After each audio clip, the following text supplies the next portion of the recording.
Well, it's time for an update. Oh, it's close to April Fool's Day. No fooling.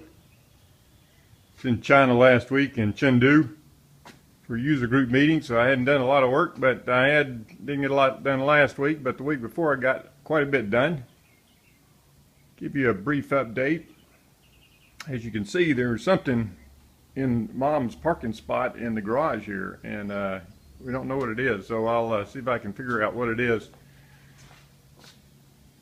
I've got the footboard and the headboard built, roughly, and I'm starting to put trim, or the, I guess you call it crown molding. I'm making the crown molding from scratch. I'll show you how I did that. Here's one of the pieces right here that has been fitted. So that's the centerpiece. And then this molding is going to come out, jog around all four corners. Same thing on the footboard.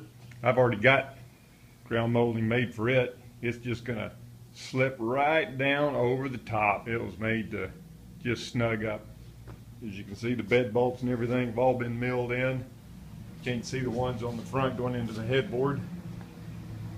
Also, I extended the feet just about 2 inches. I want it a little bit taller, but that's not a problem.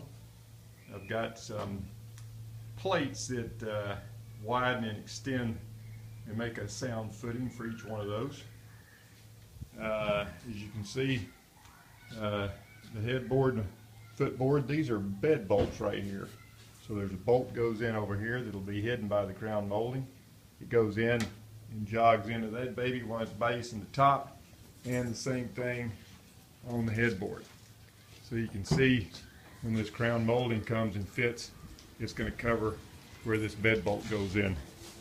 And of course that bed bolt, these are 3/8 inch bed bolts, and they do form quite a secure foundation. This is the back of the molding. I just fitted it by making some brace blocks that I mounted first perfectly square, and then fit the molding there. I'll kind of walk you through what the molding looks like. Like I said, I've got the molding already assembled for the footboard. It's 52 inches long, 5 inches wide at the top, 6 inches wide at the ends. But you can see that'll fit real nicely down over the post. So a little extra light on this guy. So you can see that this crown molding is fitted, and I ran out. I didn't quite make enough for the headboard, so I had to go back and make some more. How I did that, it's real simple, but tedious. I had to take a plank.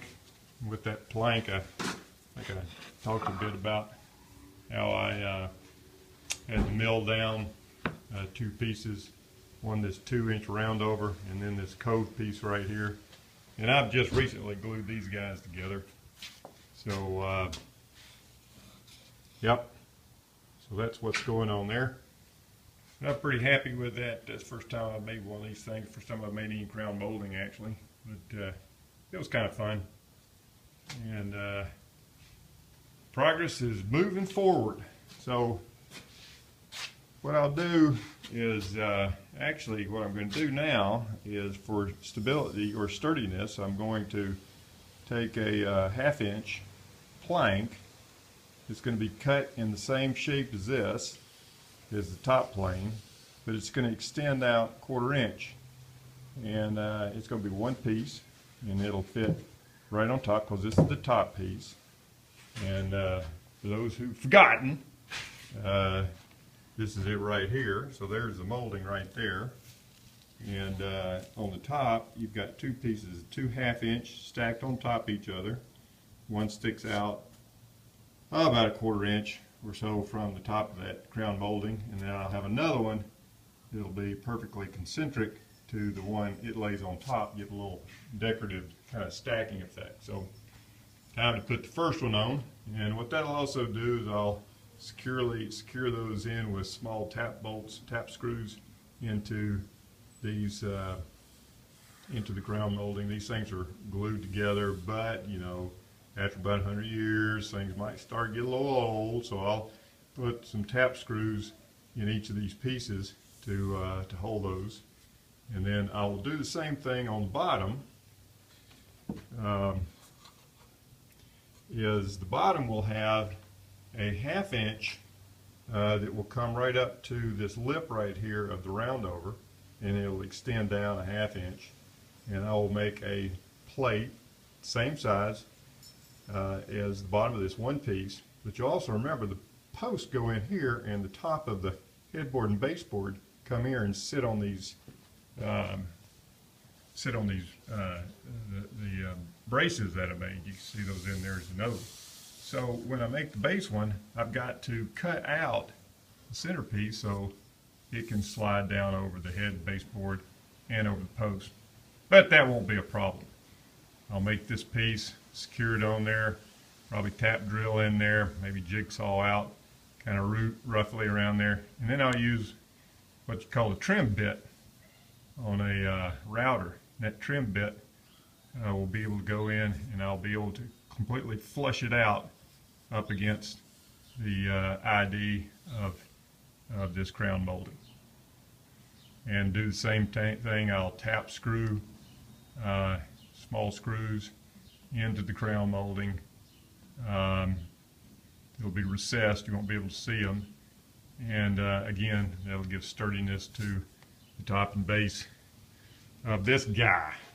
So that's been kind of frustrating and fun at the same time, but I'm kind of happy with how things turned out. So bed looks real basic by itself, but once it gets crown molding on the foot and the top, and start to get a little bit more of the trim and stuff that go on it, and you'll also remember that this piece, the crown on top of the crown molding here, wrap around the post, will have the same thing on that. There are two concentric 1/2 inch thick board plates that will sit and stack on top of each other on top of the crown molding. And on top of that, there'll be the arch. And but anyway, that'll be some time. You can see on these sideboards, I've added a little decorative recess. I think it was a 3/8 inch router that I put on that. So that's about 1 1/4 inch solid oak sideboard. Again, that guy is got a bed bolt holding him together. You can see on the headboard, the bed bolt is in there right here. It drills in and it goes into the post. And you can see this is the on a bed bolt you've got not a nut, but you've got a kind of a cylinder with a thread through the middle of the cylinder. So the cylinder slides in here, bed bolt goes in, drills in or screws into this guy. It's kind of a touchy job to get these holes coming out of here, the hole in here perfectly lined up with a hole going down through there. You can imagine, because you don't have a lot of leeway with the bolts. So anyway, that's the same thing on both sides, and there you have it. Well, look who's here. Hey. It's Mom. She's been out shopping, of course. Been at H-E-B, paper towels, getting ready for me to barbecue something, I'm sure. Yep. Well, anyway, I'm going to exit now, and wish everybody have a safe and a great week next week. And until our next update, may God bless.